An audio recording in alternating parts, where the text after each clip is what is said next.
नमस्कार आप सभी को।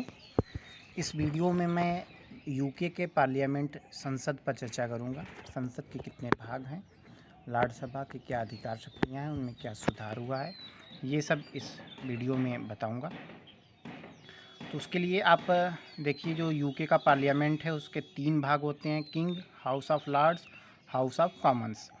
ये संसदीय व्यवस्था भारत में ब्रिटेन से ही ली गई है, इसीलिए भारत और ब्रिटेन के संसदीय व्यवस्था में समानताएं आपको नज़र आएंगी। जैसे भारत में किंग की जगह राष्ट्रपति होता है, हाउस ऑफ लॉर्ड्स की जगह राज्यसभा, और हाउस ऑफ कॉमन्स की जगह लोकसभा। मतलब आप इनसे तुलना कर सकते हैं भारत में भी। और ये स्टार्ट करने से पहले मैं आप लोग को थोड़ा सा पृष्ठभूमि बता देता हूँ, जो आंसर में आपको लिखना नहीं है लेकिन जानना आवश्यक है। देखिए, ब्रिटेन की जो संविधान है ये एक दिन में या एक साल में या 4 साल में बनने वाला या निर्मित होने वाला संविधान नहीं है। यह विकसित संविधान का एक रूप है जो करीब सैकड़ों साल से, करीब 500 ईस्वी से इसका डेवलपमेंट होता रहा है। प्रारंभ में राजा को सलाह देने वाली कई संस्थाएं हुआ करती थी। मैंने आप लोग को विशेषताएं वाले चैप्टर में बताया था कि विटनेज मोट हुआ करती थी, क्यूरिया रेजिस, इन सब संस्थाओं का आगे चल के डेवलपमेंट हुआ है। तो राजतंत्र में संसद की आवश्यकता क्यों हुई? पहली बात तो राजतंत्र में जो हमारी व्यवस्थापिका, कार्यपालिका, शासन के जो अंग होते हैं, व्यवस्थापिका, कार्यपालिका और न्यायपालिका, यानी लेजिस्लेचर, एग्जीक्यूटिव एंड जुडिशरी, ये सब व्यवस्था राजा में ही निहित होती है। तो मैंने क्लास के दौरान भी आपको उदाहरण देकर बताया था, आपने फिल्मों में भी देखा होगा कि राजा ही सब कुछ हुआ करता था। तो उसमें संसद की आवश्यकता क्यों पड़ी? तो संसद की आवश्यकता वहाँ पर कानून के निर्माण और प्रशासन के नियंत्रण के लिए पड़ी। तो जब ब्रिटेन में संसद का डेवलपमेंट हम देखते हैं तो ब्रिटेन में 1295 में एक नारा दिया गया था जनता द्वारा, प्रतिनिधित्व नहीं तो कर नहीं। 1295 में क्या होता है कि वहाँ के राजा ने कर जनता पर अधिक लगाने का मन बनाया था। तो उसके लिए उन्होंने जो प्रतिनिधि हैं वहाँ के कुछ वर्ग के, तो उनको बुलाया था। तो वहाँ पर 3 वर्गों के प्रतिनिधियों को वहाँ पर बुलाया था। जैसे सामंत लोगों को बुलाया था, धर्म के पादरी लोगों को बुलाया था और नगर के प्रतिनिधियों को बुलाया था।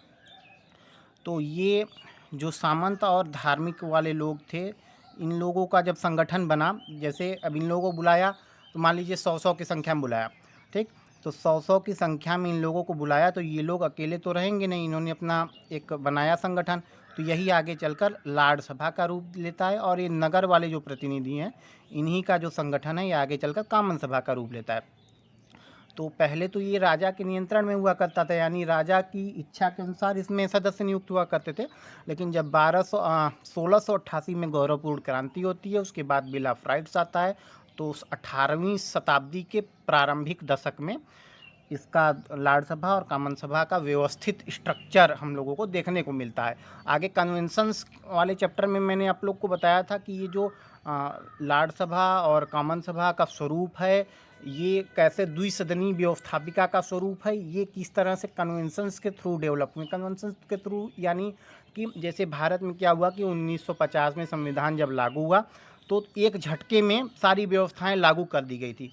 लेकिन ब्रिटेन में यह एक झटके में नहीं हुआ था, क्योंकि ब्रिटेन को संसदों की जननी कहा जाता है। तो यहाँ पर क्या होता है कि यहाँ पर धीरे धीरे सारे स्वरूप एक एक करके आए हैं, जिनमें आने में टाइम लगा है। प्रधानमंत्री का पद कैसे आया है, इसको मैंने प्रधानमंत्री के वाले चैप्टर में बताया। तो आगे हम देखते हैं। तो ये था थोड़ा सा बैकग्राउंड कि यहाँ पर क्या स्थिति है संसद की। तो संसद का वर्तमान जो स्वरूप हम लोग को देखने को मिलता है वह इस तरह से है कि लाड़ सभा और कॉमन सभा, House of Lords, House of Commons. Lord सभा जो है, इसकी तुलना हम भारत की राज्यसभा से कर सकते हैं और कॉमन सभा की लोकसभा से। तो लाड़ सभा को द्वितीय सदन कहा जाता है और कॉमन सभा को प्रथम सदन। लाड़ सभा को द्वितीय सदन, कॉमन सभा प्रथम सदन। तो भारत में लोकसभा को प्रथम सदन कहा जाता है, तो और राज्यसभा को द्वितीय सदन। लाड़ सभा को उच्च सदन कहा जाता है। उच्च सदन क्यों कहा जाता है? क्योंकि इसमें ऊंचे वर्ग के लोग रहते हैं। और कॉमन सभा को निम्न वर्ग कहा जाता है, इसमें जनता के चुने हुए प्रतिनिधि रहते हैं। तो ये अगला यही है कि लाड़ सभा में उच्च वर्ग के लोग होते हैं और कॉमन सभा में जनता के प्रतिनिधि होते हैं। तो वर्तमान जो स्ट्रक्चर है वह इस तरह से है कि लॉर्ड सभा शक्तिहीन होती जा रही है और कॉमन सभा वास्तविक शक्तियाँ कॉमन सभा में है। प्रारंभ में जब हम 18वीं शताब्दी में देखेंगे तो 18वीं शताब्दी में क्या था कि लॉर्ड सभा जो थी 18वीं शताब्दी में इसके पास शक्तियाँ अधिक हुआ करती थी 18वीं शताब्दी में। उसके बाद 19वीं शताब्दी में क्या हुआ कि इन दोनों की शक्तियाँ बराबर बराबर हो गई 19वीं शताब्दी में। और 20वीं शताब्दी में क्या हुआ कि कॉमन सभा 1911 और 1949 के संशोधन द्वारा कॉमन सभा की शक्तियाँ कहीं ना कहीं अधिक हो गई।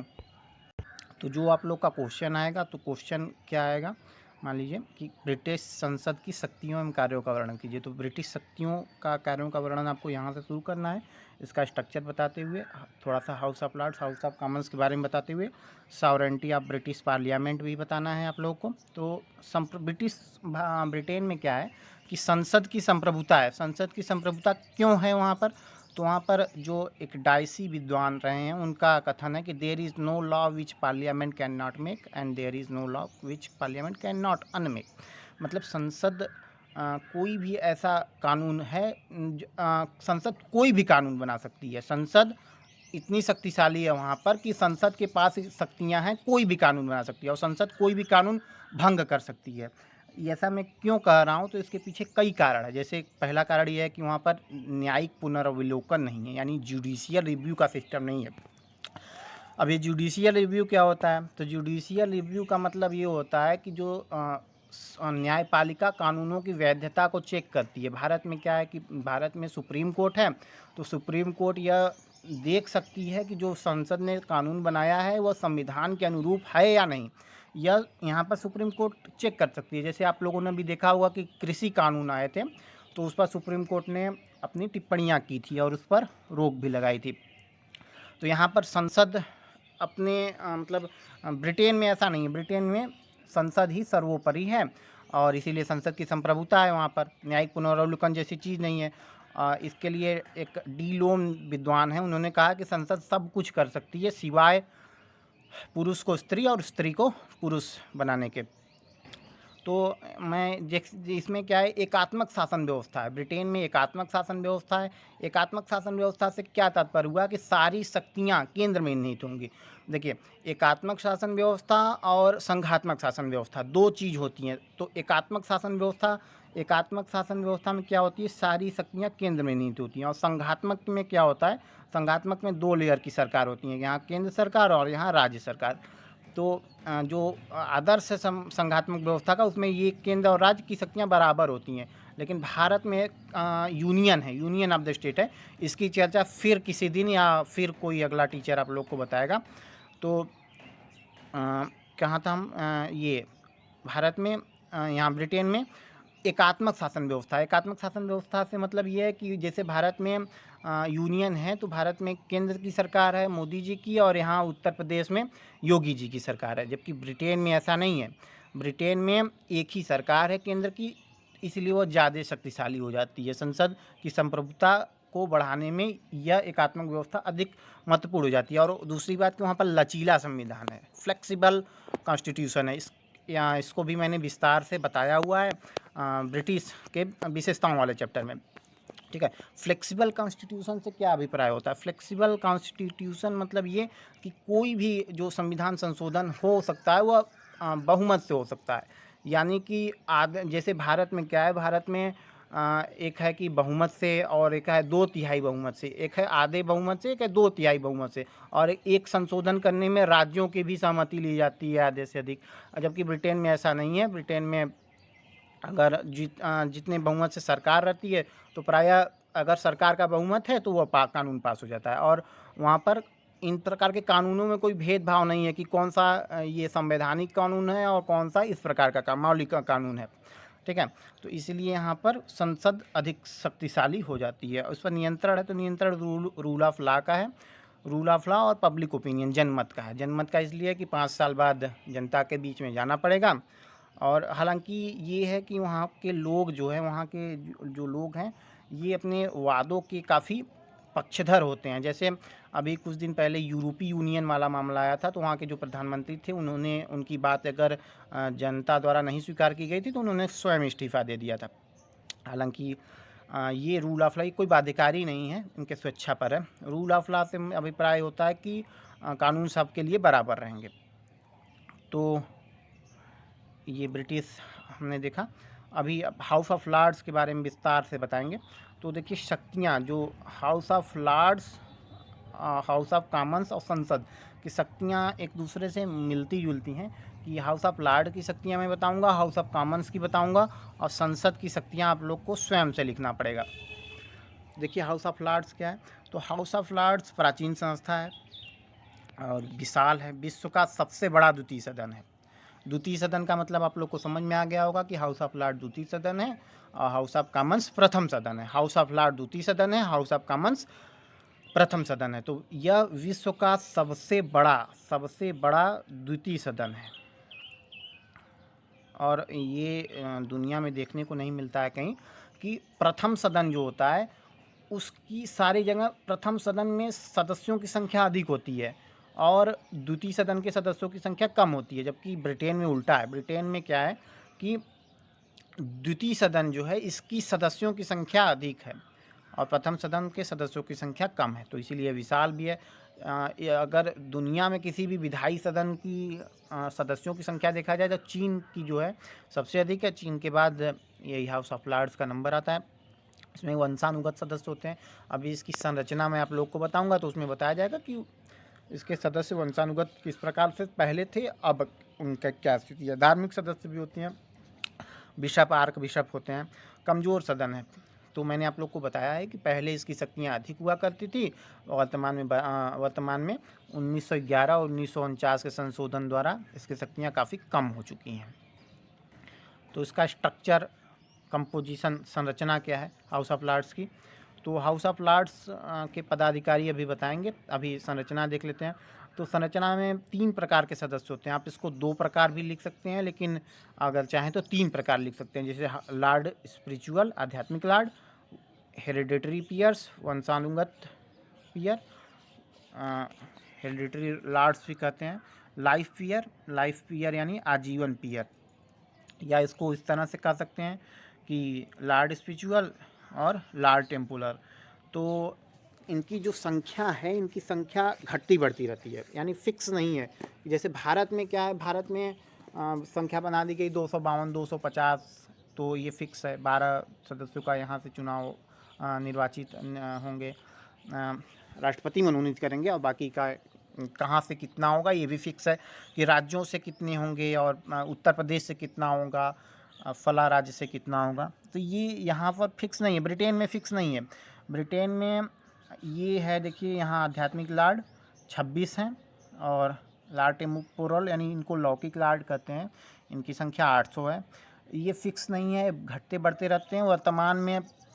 वर्तमान में भी इनकी संख्या नॉट फिक्स है। तो आप लोग जब उत्तर लिखिएगा अपना, तो लिखने से पहले लगभग लगा दीजिएगा, कोष्टक में लगभग लगा दीजिएगा, अप्रॉक्स यानी नॉट फिक्स भी लगा दीजिएगा कि परिवर्तित होते रहते हैं, तब आपका उत्तर सही माना जाएगा। वर्तमान में करीब आप लोग चेक करेंगे यदि इंटरनेट पर, तो 800 के करीब इनकी संख्या दिखाएगी। तो देखिए आध्यात्मिक लॉर्ड ये 26 होते हैं। तो इनमें भी 2 कैटेगरी है, एक होते हैं आर्क बिशप की और दूसरा होता है बिशप के। तो आर्क बिशप वाले में Canterbury, York, London, Durham, Winchester, और 21 जो है इंग्लैंड के बिशप होते हैं। ये लोग धार्मिक क्षेत्र से होते हैं, पादरी लोग होते हैं। जैसे कि अगर देखा जाए भारत में जो धार्मिक क्षेत्र के बड़े लोग हैं, महंत टाइप के, तो वहाँ पर अपने ईसाई धर्म के होते हैं ये आर्क बिशप और बिशप, स्पिरिचुअल लॉर्ड्स में आते हैं। तो यह देखिए सदन है, सदन में धार्मिक लोग के लिए भी इतना जगह रहता है, ठीक। और दूसरे लॉर्ड टेम्पोरल। तो पहली बात तो ये समझ लीजिए अच्छे से कि इंग्लैंड, ब्रिटेन, यूके में क्या है कि यहाँ के सदस्यों की जो एक आयु है कि आयु कह रहे हैं कि जो कार्यकाल है, भारत में जैसे कार्यकाल फिक्स है 6 साल, लेकिन राज्यसभा देखिए भारत में और यहाँ में भी, भारत में क्या है कि राज्यसभा का कभी स्थायी सदन है, राज्यसभा स्थायी सदन है, लेकिन वहाँ के सदस्यों का कार्यकाल फिक्स है। लेकिन यहाँ के सदस्यों ये वंशानुगत सदस्य हैं, यहाँ के सदस्यों का कार्यकाल फिक्स नहीं है। वंशानुगत सदस्य हैं तो वंशानुगत में 92 सदस्य हैं। कुछ सदस्यों का इलेक्टेड बाई होल हाउस चुनाव होता है और कुछ सदस्य जो है जो उनके वंश पीयर लोग हैं उनमें से, उनके फैमिली में से आते हैं, यानी कि जो वंशानुगत रूप से हेरिडिटरी रूप से आते रहते हैं। और 2 सदस्य यहाँ पर राज परिवार के सदस्य या उसके ऑफिसियों के रूप में काम करते हैं, रहते हैं। तो अगले जो हैं ये लाइफ पीयर हैं, ठीक है। तो इसमें आप लोग ध्यान दीजिएगा कि इनके वंशानुगत पीयर, अभी क्वेश्चन आया था हमारे पास कि सर इनके क्या है कि सदस्य कितने कार्यकाल होता है, तो इनके कार्यकाल नहीं है, वंशानुगत से क्या तात्पर्य है कि मान लीजिए कोई है, अब वो जब तक रहेगा तब तक रहेगा, उसके जाने के बाद उसके जो परिवार के सदस्य हैं उनमें से कोई एक लोग आएगा, ठीक है। वंशानुगत पीयर का ये सिस्टम होता है। इसके बाद इसमें कटौती की गई है, कटौती किया है ये आगे बताया जाएगा। और लाइफ पीयर जो ये कॉन्सेप्ट है ये 1958 के लाइफ पीयरेज एक्ट से आया है। 1958 के लाइफ पीयरेज एक्ट से 1958 तक क्या था कि ये हेरिडेटरी वालों की संख्या 90% थी। हेरिडेटरी वालों की संख्या 1958 तक 90% थी। वर्तमान स्थिति क्या है कि वर्तमान में हेरिडेटरी वालों की संख्या मात्र 10% रह गई है। तो लाइफ पीयरेज एक्ट यानी कि जिस व्यक्ति को चुना जाएगा वह आजीवन सदस्य रहेगा, ठीक है। वह इनकी संख्या 682, ये भी फिक्स नहीं है। अपॉइंटेड बाई पार्टीज, अलग अलग दल वाले इनको भेजते हैं। विरोधी दल से भी सहमति ली जाती है और ख्यातिलब्ध लोग होते हैं अपने क्षेत्र में, इसीलिए इनको आजीवन के लिए भेज दिया जाता है यहाँ पर, ठीक है। तो इसका स्ट्रक्चर आप लोग को उम्मीद करते हैं समझ में आया होगा अच्छे से। देखिए क्या रहता था कि 2005 के पहले यहाँ पर कई तरह के सदस्य होते थे। एक कानूनी लॉर्ड्स भी होते थे। तो लॉर्ड सभा को सुप्रीम कोर्ट वहाँ पर 2005 तक नहीं था, तो सुप्रीम कोर्ट का काम ये लॉर्ड सभा ही करती थी। यहाँ पर लॉर्ड चांसलर नामक एक पद हुआ करता था। यह लॉर्ड चांसलर नामक जो पद था ये कार्यपालिका भी हुआ करता था, विधायिका का भी अंग हुआ करता था और न्यायपालिका, तीनों अंगों का सदस्य हुआ करता था। लेकिन वर्तमान में इसकी स्थिति क्या है, वर्तमान में इसकी स्थिति जो न्याय मंत्री की है वही स्थिति लॉर्ड चांसलर की अब रह गई है और इसकी जगह लॉर्ड स्पीकर पद का सृजन किया गया। तो लॉर्ड स्पीकर का चुनाव सभी लॉर्ड्स लोग मिलकर करते हैं। सभी लॉर्ड्स लोग यानी लॉर्ड सभा के जो सदस्य हैं ये लोग मिलकर करते हैं। कोई व्यक्ति 2 बार लॉर्ड्स बन सकता है, लॉर्ड स्पीकर बन सकता है और ये अपना त्यागपत्र सदन के नेता को देता है। वरीयताक्रम में कॉमन सभा के स्पीकर के बाद आता है, ठीक है। कॉमन सभा के स्पीकर की शक्तियाँ अधिक हैं। शक्तियाँ क्या अधिक हैं, वहाँ पर कन्वेंशंस के थ्रू वह अधिक पावरफुल हो गया है। उसकी स्थिति क्या है वो कॉमन सभा का जब चैप्टर चलेगा तब बताया जाएगा, ठीक है। तो यहाँ पर जो कानूनी लॉर्ड्स वाला मतलब है कि जो सुप्रीम कोर्ट यानी न्यायिक कार्य भी लॉर्ड सभा 2005 तक अच्छे से करती थी, क्योंकि सुप्रीम कोर्ट की शक्तियाँ लॉर्ड सभा को ही प्राप्त थी। तो वहाँ पर 9 कानूनी लॉर्ड्स हुआ करते थे लॉर्ड सभा में, लेकिन अब इसको ख़त्म कर दिया गया है। वर्तमान में स्ट्रक्चर ये है, इसको अच्छे से याद कर लीजिएगा और फिगर बना लीजिएगा। देखिए यहाँ पर लॉर्ड स्पीकर का जो पद है ये लॉर्ड चांसलर को रिप्लेस्ड करते हुए कॉन्स्टिट्यूशनल रिफॉर्म एक्ट 2005 के अंतर्गत आया है, ठीक। यहाँ तक आप लोग को दिक्कत नहीं होगा। अगला है कोरम और गढ़पूर्ति। कोरम की हिंदी है गढ़पूर्ति। कोरम से क्या तात्पर्य है, गढ़पूर्ति से क्या तात्पर्य है, तो ये है कि वह कम से कम यानी न्यूनतम सदस्य संख्या जिनके अगर सदन में रहें तो सदन की कार्रवाई की जा सकती है, ठीक है। तो इसको एक एग्जांपल से लेते हैं कि जैसे मान लीजिए कि आप अपने 9 से 12 स्कूल वाले डेज याद करिएगा। तो स्कूल वाले डेज में क्या होता था कि मान लीजिए कभी निकले तो ड्रेस व्रेस पहन के तैयार हुए, बाहर एकदम घनघोर बादल छाए हुए हैं, बारिश भी हो रही है। तो आप सोचें कि आज स्कूल जाएं कि ना जाएं, बारिश अधिक हो रही है।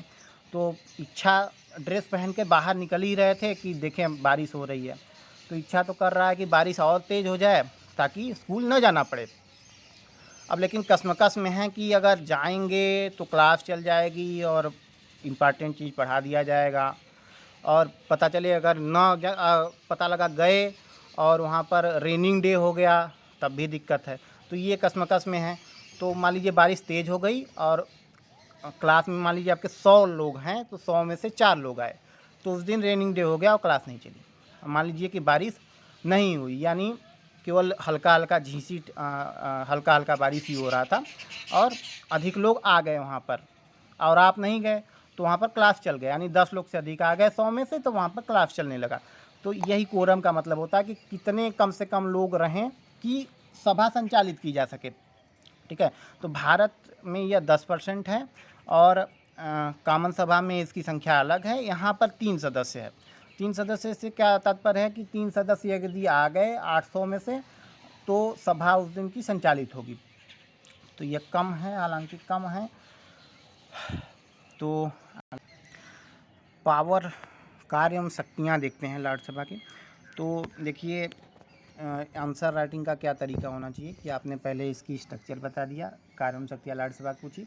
तो शुरुआत एक पैरा से अच्छी से कि राज्यसभा जो मैंने ये यहाँ पर बताया था कि ये इसको लेकर आप एक पैरा अच्छे से लिखिएगा, उसके बाद संरचना बता दीजिएगा ऐसे ही, ताकि टीचर समझ जाए। और उसके बाद ये यहाँ से आ जाइएगा स्टार्टिंग करते हुए। आप लोग आंसर राइटिंग पहले से करके तैयार रहिएगा ताकि एग्ज़ाम के समय दिक्कत ना हो। थोड़ा सा जैसे मान लीजिए 3 पेज का आपको आंसर लिखना, तो लिख के 4 पेज का लीजिएगा ताकि कॉन्फिडेंस रहे कि हम लिख सकते हैं। हालांकि यदि आप 3 पेज का भी लिखे रहेंगे तो एग्ज़ाम में आप हो सकता है 4 पेज का भी लिख दें, 5 पेज भी लिख दें, क्योंकि अगर उतना तैयार है मैटर तो आप इसको बढ़ा सकते हैं। लेकिन कभी कभी ये होता है कि कॉन्फिडेंस की कमी होती है कि पता नहीं हो पाएगा, हम तो 3 पेज पढ़े हैं, हो पाएगा कि नहीं हो पाएगा। इसीलिए अच्छे से भरपूर मैटर के साथ आप लोग दिमाग में रखिएगा और उसको प्रैक्टिस बहुत ही ज़रूरी है। लॉकडाउन के पीरियड में हो सकता है कि पढ़ाई लिखाई से दूर दूर का नाता ना रहा हो आप लोग का, इसीलिए थोड़ी सी दिक्कत हो सकती है, तो उसको मेंटेन करिएगा। तो स्टार्ट करते हैं powers of the House of Lords. तो देखिए आग एंड जिंक का कथन कि राज्यसभा दूसरा सदन ही नहीं वरन दूसरे दर्जे का सदन हो गया है। तो ये विद्वान लोगों के भी नाम और 1-2 का लाइन हर क्वेश्चन में आप लोग लिख नोट्स के रूप में बना के रखिएगा, ताकि क्या होता है कि अगर इनसे स्टार्टिंग कर दिया जाए तो टीचर पढ़ेगा और समझ जाएगा कि नहीं ये अच्छा आंसर माना जाता है। तो लेजिस्लेटिव पावर क्या है, विधायी शक्तियाँ क्या हैं। तो विधायी शक्तियाँ के अंतर्गत हम देखेंगे कि विधायी शक्तियाँ से क्या तात्पर्य। पहली बात तो राज्यसभा है, तो इसका सबसे इम्पॉर्टेंट काम ही है विधायी शक्तियाँ, यानी संसद का अंग है, तो संसद का काम ही होता है कानून बनाना, तो ये सबसे इम्पॉर्टेंट चीज़ है। तो इसके अंतर्गत देखिए विधेयक 2 प्रकार के होते हैं, एक होता है साधारण विधेयक और दूसरा होता है वित्त विधेयक।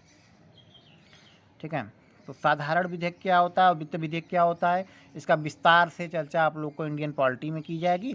यहाँ पे ये जानिए कि जो वित्त विधेयक होता है उसमें खर्चे से संबंधित टैक्स या बजट ये सब रहता है, साधारण विधेयक में ये सब नहीं रहता है।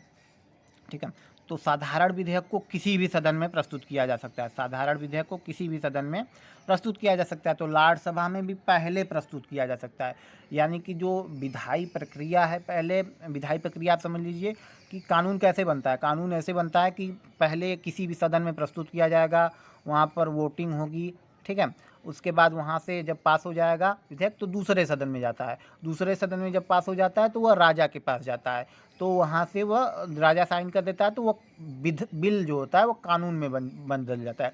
जैसे आप लोगों ने सुना होगा पहले CAB था, कैब था, सिटीजनशिप अमेंडमेंट बिल, तो उसके बाद जब राष्ट्रपति ने उस पर साइन कर दिया तो हो गया सिटीजनशिप अमेंडमेंट एक्ट हो गया। ठीक है, तो यानी बिल जब राजा साइन कर देगा तो यहाँ इंग्लैंड में, तो वो क्या बन जाएगा, वो बन जाएगा, वो एक्ट बन जाएगा। ठीक है, तो यानी साधारण बिल है वो किसी भी सदन में पहले प्रस्तुत किया जा सकता है, और तो यानी राज्यसभा में भी प्रस्तुत किया जा सकता है। तो ये इसकी शक्तियाँ हुई। और जैसे मान लीजिए कि कोई, लेकिन राज्यसभा जो है ये निर्वाचित सदन तो है नहीं, तो जाहिर सी बात है कि शक्तियाँ कहाँ ज़्यादा होंगी। लोकतंत्र का ज़माना है आजकल, राजतंत्र अगर होता तो राजतंत्र में अलग बात थी, लेकिन लोकतंत्र में क्या है कि लोकतंत्र में प्रत्यक्ष सदन यानी जो जनता द्वारा निर्वाचित सदन है, वो कौन सा सदन है, कॉमन सभा है।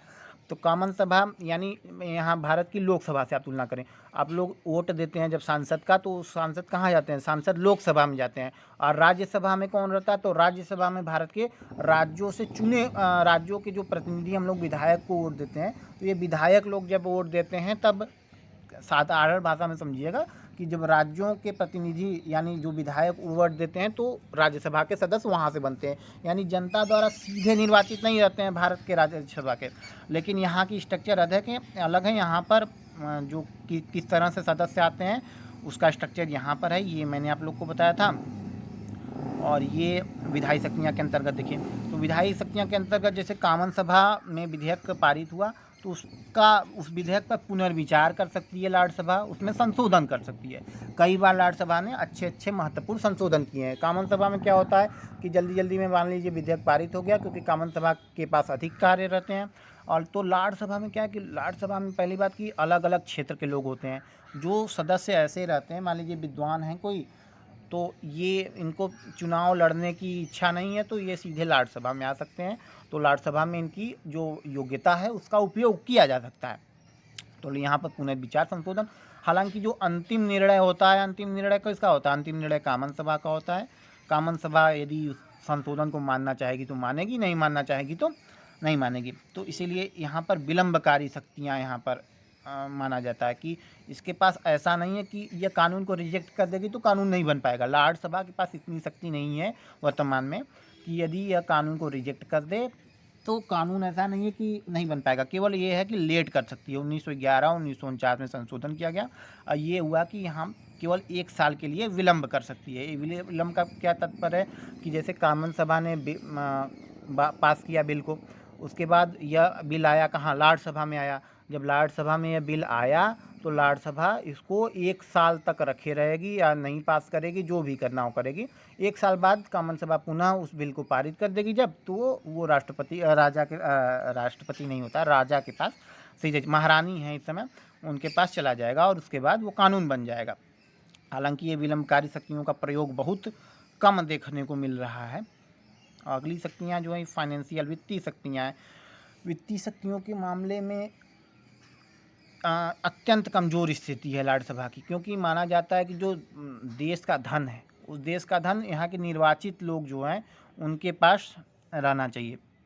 ठीक है, तो यहाँ पर ये शक्तियाँ हैं कि ये जो बिल हैं वित्तीय शक्तियों, बजट वाले बिल हैं या वित्त विधेयक है, तो ये विधेयक यहाँ पर लाया ही नहीं जा सकता है प्रारंभिक समय में। मतलब पहली बार राज्यसभा में नहीं प्रस्तुत किया जा सकता है, पहली बार ये कॉमन सभा में प्रस्तुत होता है। वित्त विधेयक पहली बार कहाँ प्रस्तुत होता है, वित्त विधेयक पहली बार कॉमन सभा में पहले प्रस्तावित होता है वहाँ पर, और वहाँ से प्रस्तावित होकर ये आता है कहाँ, राज्यसभा में आता है। तो राज्यसभा के पास केवल 1 महीने तक इसको रोकने की क्षमता है, इसको रिजेक्ट नहीं कर सकती है।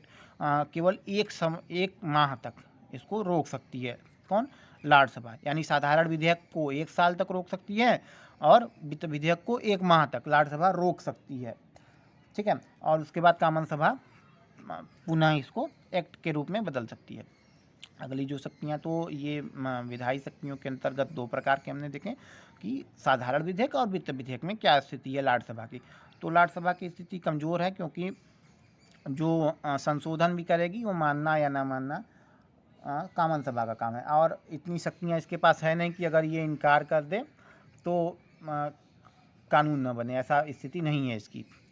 ठीक है, अगली स्थिति, अगली क्या है शक्तियाँ, तो अगली कार्यपालिका शक्तियाँ हैं। कार्यपालिका शक्तियों के अंतर्गत क्या है कि जो ब्रिटिश कैबिनेट होता है, कैबिनेट हमने देखा था कि काफ़ी शक्तिशाली हो गया है, उसमें कुछ सदस्य राज्यसभा से होते हैं, लॉर्ड चांसलर भी होता है, और ये लोग क्या है कि कैबिनेट से सवाल पूछ सकते हैं। जैसे आप लोग राज्यसभा टीवी पर जब बहस हो तो देखते होंगे कि उसके राज्यसभा के सदस्य भी कैबिनेट से सवाल पूछते हैं। तो ये स्थिति वहाँ पे है ब्रिटेन में कि यहाँ के सदस्य कैबिनेट से सवाल पूछ सकते हैं। लेकिन इसमें भी कमियाँ क्या हैं, तो कमियाँ ये हैं कि जो कैबिनेट होती है वो कॉमन सभा के प्रति रिस्पॉन्सिबल होती है, यानी और भूमिका यहाँ पर सीमित है राज्यसभा की।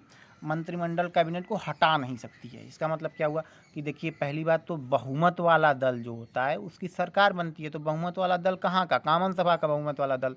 तो कामन सभा किसके प्रति रिस्पॉन्सिबल, कैबिनेट किसके प्रति, कैबिनेट जो बनी होती है वो पहली बात तो कामन सभा के बहुमत वाले दल से होती है, इसीलिए कामन सभा ही अविश्वास प्रस्ताव पारित करके कैबिनेट को हटा सकती है।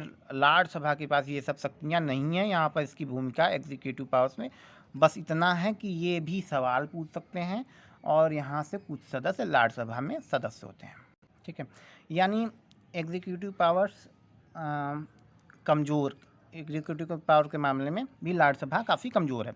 अगली जो शक्ति है इसकी विचारात्मक शक्ति है, यानी कि लॉर्ड सभा का महत्वपूर्ण काम क्या रह गया कि कोई भी विधेयक पारित हो तो उस पर पुनर्विचार करे, वाद विवाद करे, ताकि उस विधेयक की जो कमियां हैं और जो अच्छाइयां हैं वो अच्छे से जनता के सामने आए। सरकार की आलोचना भी कर सकती है, प्रश्न भी पूछ सकती है सरकार से। और एक प्रकार से यह वाद विवाद क्यों कर सकती है, तो यहाँ का वातावरण शांत रहता है प्रायः, क्योंकि यहाँ पर दलों से संबंधित, दलीय दबाव से मुक्त विचार होते हैं, स्वतंत्र विचार होते हैं। और यहाँ के जो लोग होते हैं ये भी अपने क्षेत्र के विशेषज्ञ ही होते हैं, और इसीलिए यह माना जाता है कि लॉर्ड सभा अच्छे से किसी विधेयक पर अपनी राय दे सकती है, सरकार की आलोचना कर सकती है और पक्ष विपक्ष अच्छे से यहाँ पर डिस्कस हो सकता है। तो ये विचारात्मक शक्तियाँ हैं। 2005 से पहले इसकी न्यायिक शक्तियाँ काफ़ी महत्वपूर्ण हुआ करती थी। जब सुप्रीम कोर्ट का गठन नहीं हुआ था तब जो न्यायिक सर्वोच्चता है ये लॉर्ड सभा में ही हुआ करती थी और लॉर्ड चांसलर को सुप्रीम कोर्ट की शक्तियाँ प्राप्त थी।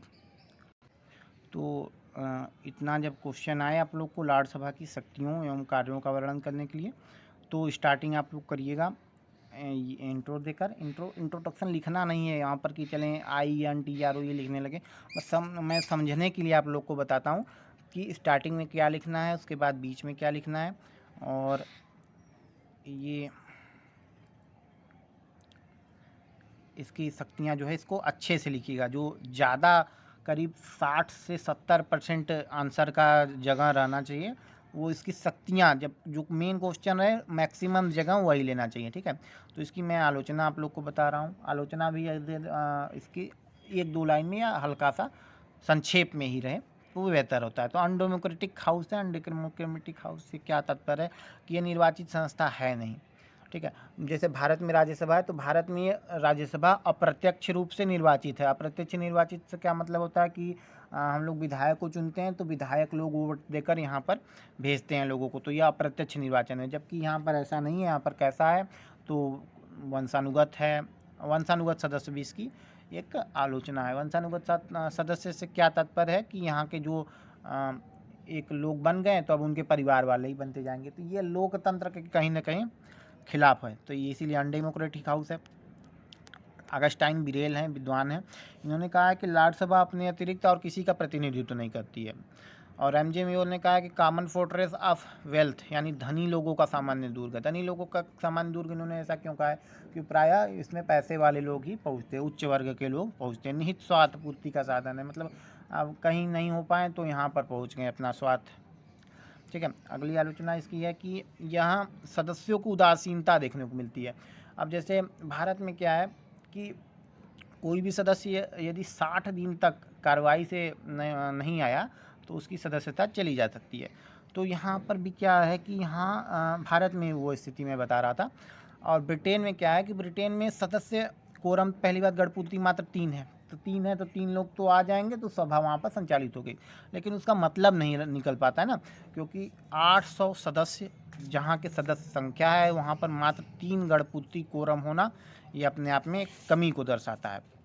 सदस्यों की उदासीनता रहती है क्योंकि सदस्य यहाँ पर इनका मुख्य काम ये नहीं रहता कि लॉर्ड सभा के सदस्य हैं तो हम अपनी जिम्मेदारियों को समझते हुए विधायी कार्यों में रुचि लें।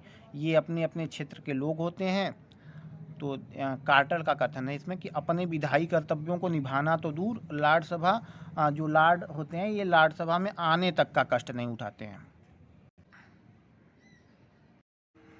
लॉर्ड सभा की उपयोगिता क्या है, तो उपयोगिता ये है लॉर्ड सभा की कि जो कॉमन सभा में जो बिल पास होता है वो जल्दी जल्दी में यदि पास हो जाता है तो ये राज्यसभा की जिम्मेदारी बनती है कि वो विधेयक पर पुनर्विचार करे, विधेयक के पक्ष विपक्ष में जो चीज़ें हैं उनको अच्छे से सामने लाए। और इससे क्या होता है कि इससे विधायी कार्यों में आसानी होती है, आसानी और सहयोग होता रहता है। सहयोग से क्या तात्पर्य कि पहली बात तो कि जो राज्यसभा के सदस्य होते हैं ये अपने क्षेत्र के एक विशेषज्ञ होते हैं और ये सदस्य दलीय राजनीति से ऊपर उठकर किसी भी बिल पर विचार देते हैं, तो यानी ये विधायी कार्यों में मदद कर सकते हैं कामन सभा की निरंकुशता पर। और इसका महत्वपूर्ण कार्य यही है कि विधायी जो पुनर्विचार करे बार बार उसमें और देखे कि क्या उसके पॉजिटिव निगेटिव फैक्ट हैं।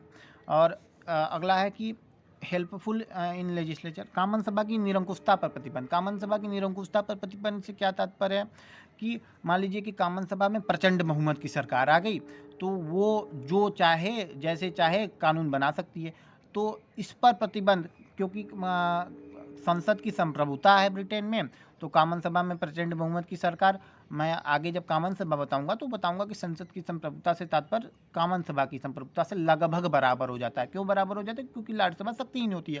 तो लेकिन राज्यसभा की अपनी उपयोगिता इस मामले में हो सकती है कि देखिए कामन सभा में तो ब्रिटेन में क्या है कि फेडरलिज्म नहीं है, यूनिटरी एकात्मक शासन व्यवस्था है, लचीला संविधान है, यानी तो कामन सभा की निरंकुशता हो सकती है। तो उस पर कुछ हद तक राज्यसभा प्रतिबंध लगा सकती है। कैसे प्रतिबंध लगा सकती है? तो वाद विवाद के जरिए बातों को जनता तक पहुंचा सकती है।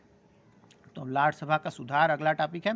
तो राज्यसभा का सुधार, राज्यसभा का स्ट्रक्चर हमने देखा स्टार्टिंग से कि इसकी संरचना कैसी होती है, संरचना में लोग कैसे होते हैं, और वर्तमान स्थिति ये है कि वर्तमान स्थिति काफ़ी कमज़ोर है। कामन सभा के मुकाबले यदि देखा जाए तो इसकी स्थिति काफ़ी कमज़ोर है, विधायी में भी, वित्तीय में भी, और जो भी शक्तियाँ इसको प्राप्त हैं इनमें इसकी स्थिति काफ़ी कमज़ोर है।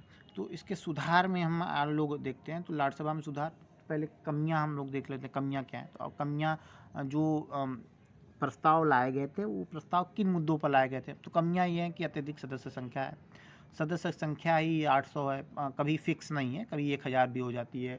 तो अलग अलग किताबों में, आप लोग पुरानी किताबों में देखेंगे तो अलग अलग डाटा रहेगा, किसी में 700 कुछ दिया रहेगा, किसी में 1000 भी दिया हो सकता है। तो ये अलग अलग इसकी संख्या, सदस्य संख्या अधिक है।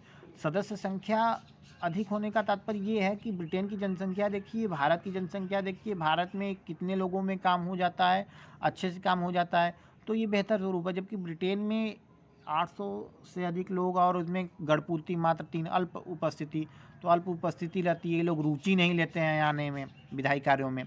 और कामन, अगला है कि कमी जो है कामन सभा के कानून निर्माण में विलम्ब, तो ये पहले विलम्ब किया करते थे, वर्तमान में ये स्थिति नहीं है। पहले विलम्ब किया करते थे तो 1911-1949 के संशोधन द्वारा इन पर कंट्रोल किया गया। वंशानुगत सदस्य होते हैं, ये बड़ी बाधा थी कि इन लोगों का पीयर लोग होते थे, इन लोग का अपना राज चलता था कि एक बार होगा तो ये जीवन भर अब आराम से बैठे बैठे राज्यसभा में सदस्य बने रहेंगे। तो इससे क्या होता है कि इससे विधायी कार्य तो प्रभावित होते ही हैं, क्योंकि लोकतंत्र का ज़माना है, तो इस पर नियंत्रण लगाया गया। 1958 तक 90% लोग वंशानुगत हेरिडेटरी हुआ करते थे। 1958 के बाद जब लाइफ पीरियड एक्ट आया तो उसके बाद सदस्यों की संख्या, आजीवन वाले की संख्या बढ़ती चली गई, और 1999 और 2000 के एक्ट द्वारा भी इसमें कुछ परिवर्तन किया गया है, जो आगे मैं अभी आप लोग को बताऊँगा। धनिक या एक ही दर, पहली बात तो जो राज्यसभा हाउस ऑफ लॉर्ड्स के सदस्य हैं ये पैसे वाले उच्च वर्ग के हुआ करते थे और कंजर्वेटिव पार्टी के मैक्सिमम सदस्य हुआ करते थे। लेकिन बाद में इसमें सुधार किया गया और कहा गया कि अलग अलग दलों से कितने लोग आएंगे, विरोधी दल की भी सहमति ली जाएगी, सबसे प्रधानमंत्री इन लोगों का नाम भेजेगा राजा महारानी के पास। ठीक है, इन लोग का क्या था कि स्टार्टिंग में पैसा वैसा वेतन नहीं, दैनिक भत्ता नहीं मिलता था, तो दैनिक भत्ता की भी शुरुआत की गई। किस संशोधन कब की गई ये मैं बताऊंगा, लेकिन मासिक और वैसा पेंशन वेतन नहीं है जैसा कामन सभा के सदस्यों का है। तो ये सब कमियां हैं। और तो इसके लिए प्रस्ताव देखिए, इतने प्रस्ताव हैं, इतने प्रस्ताव जो हैं मैंने आप लोग को दिया हुआ लॉर्ड रसेल का प्रस्ताव, ये सब प्रस्ताव आप लोग को मात्र एक एक लाइन या एक एक शब्द में बता सकते हैं तो बताइएगा, नहीं बताएंगे तो कोई ज़रूरत नहीं है। हालांकि एक शब्द में बता दीजिएगा कि लॉर्ड रसेल प्रस्ताव 1869, लॉर्ड सेलिबरी का प्रस्ताव 1888, ब्राइस समिति 1918, लॉर्ड लायड योजना 1922, इतना भी बता देंगे तो चल जाएगा कि इन्होंने प्रस्ताव लाया सुधार के लिए। और यदि जगह रहे, आप लोग को विस्तार की ज़रूरत है, शब्दों की कमी है, तो हल्का हल्का बता सकते हैं, लेकिन बताने की ज़रूरत नहीं है। कि लॉर्ड देखिए 1869 का ये प्रस्ताव था, इनका प्रस्ताव था, ये सब लागू नहीं हुए। ये पहले पेज में मैंने आप लोग को बताया है, ये लागू नहीं हुए। जो लागू है वो आगे मैं बताऊँगा। तो इन्होंने कहा कि आजीवन पीएल बनाया जाए, इसे उस समय स्वीकार नहीं किया गया था। लॉर्ड सेलिबरी आए 1888 में, इन्होंने बताया कि 330 मेंबर रखे जाए, मेंबर बहुत ज़्यादा हो गए, 330 मेंबर रखा जाए ताकि ये लोग बेहतर से काम करें। ये भी नहीं स्वीकार हुआ। लॉर्ड ब्राइस समिति आई, तो ब्राइस समिति ने बोला कि 327 मेंबर रखे जाएँ, 246 का निर्वाचन कामन सभा से हो, इसकी अवधि 12 वर्ष हो। ये भी इससे असफल हो गया। लॉर्ड लायज योजना, ये इन्होंने कहा कि कुछ सदस्य जो है निर्वाचित इसमें भेजा जाए। तो देखिए कॉन्फ्लिक्ट हो सकता है यदि पूर्णतः, देखिए आप लोग विचार करने वाला है क्वेश्चन में कि क्या लॉर्ड सभा को निर्वाचित सदन बनाया जाए। आप लोग के एग्जाम में नहीं आएगा, लेकिन विचार करने योग्य क्वेश्चन है भविष्य के लिए। तो ये आप लोग को सलाह जो देनी है वो भारत की राज्यसभा को देखकर ही देनी है। कहना है कि नहीं, पूर्णतः यदि निर्वाचित हो जाएगा तो दो निर्वाचित सदन हो जाएंगे। तो यहाँ पर भी कॉन्फ्लिक्ट उत्पन्न हो सकता है कि तब राज्यसभा की शक्तियाँ भी कॉमन सभा के बराबर करनी पड़ेंगी यदि निर्वाचित सदन इसको बनाया जाएगा। निर्वाचित सदन है नहीं, ये सब कन्फ्यूज़न मत रखिएगा कोई। इसके बाद सेलिसबरी योजना आता है, तो इन्होंने भी अपना कुछ बताया। उसका सर्वदलीय सम्मेलन हुआ 1949 में, तो इस सम्मेलन में क्या निष्कर्ष निकाला गया, ये भी लागू नहीं हुआ है।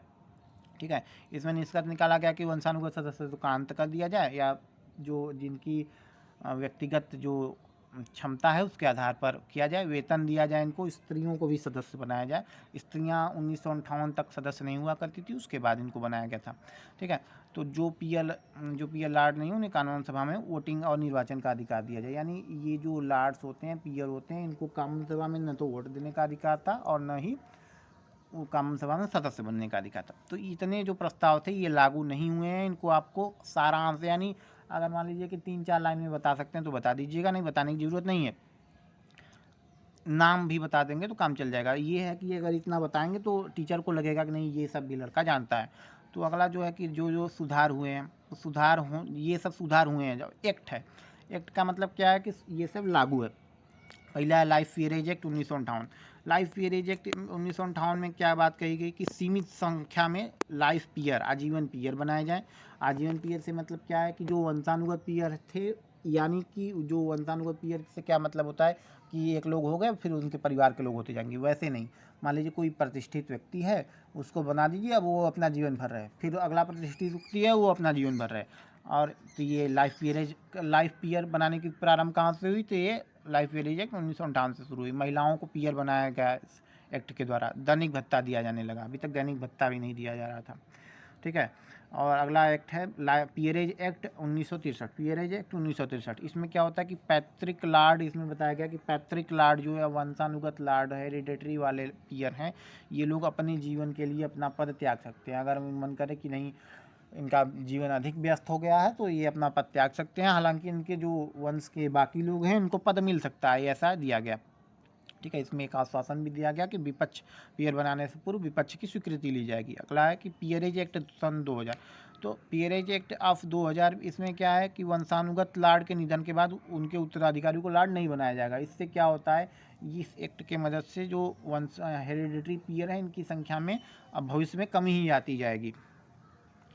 अगला जो 2005 का संवैधानिक सुधार कॉन्स्टिट्यूशनल रिफॉर्म एक्ट है, इसके तहत क्या हुआ कि इसके तहत सुप्रीम कोर्ट का गठन किया गया। और राज्यसभा, पहले राज्यसभा ही न्यायिक शक्तियों का सर्वोच्च स्रोत थी, अभी उसको समाप्त कर दिया गया। यानी कि राज्यसभा की न्यायिक शक्तियों में कटौती हुई और वहाँ पर सुप्रीम कोर्ट की स्थापना हुई। 2005 के पहले की बात जो थी वो ये थी कि यहाँ पर लॉर्ड चांसलर हुआ करता था, जो सर्वोच्च न्यायालय के मुख्य न्यायाधीश की तरह अपना रोल निभाता था।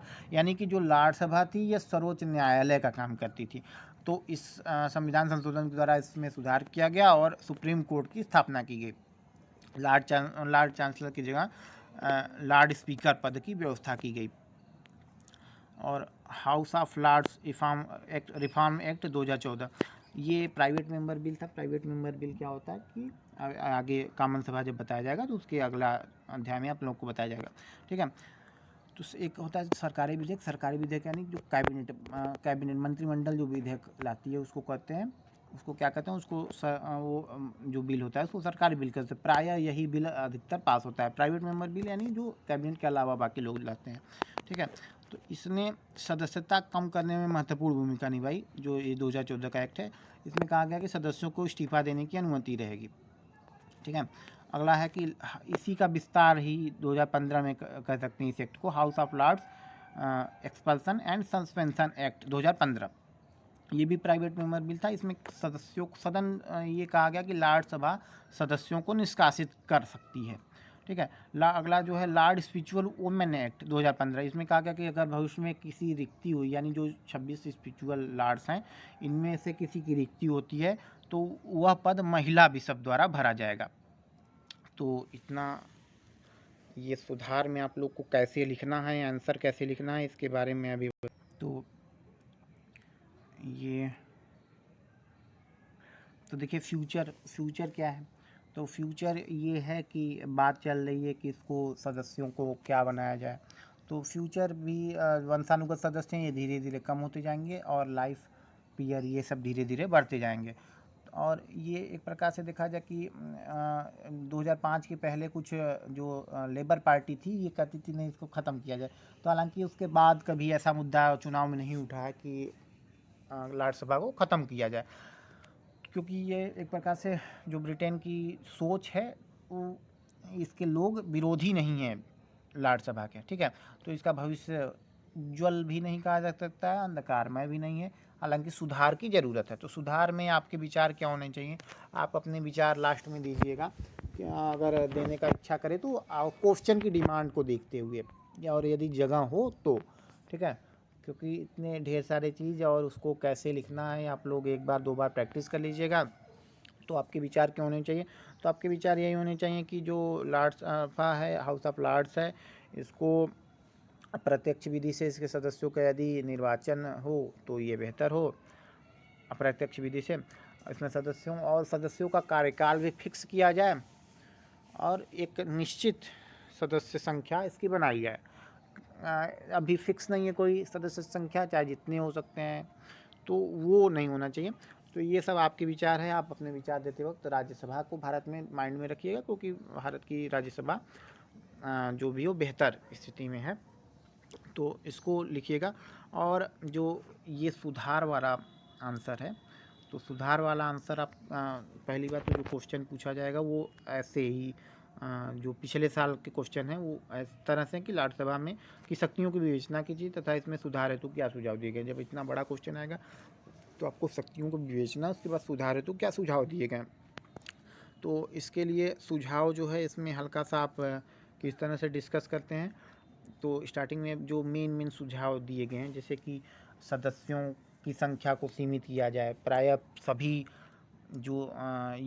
सभी योजना है, समिति हैं, ये लोग क्या क्या बताएं कि निर्वाचित सदन बनाया जाए कि न बनाया जाए, अधिकार कितने होने चाहिए, वेतन भत्ता मिलना चाहिए, इन लोगों को क्या अधिकार दिया जाना चाहिए, कानून सभा में रोड़ा तो नहीं डाल रहे हैं विधेयक बनने में।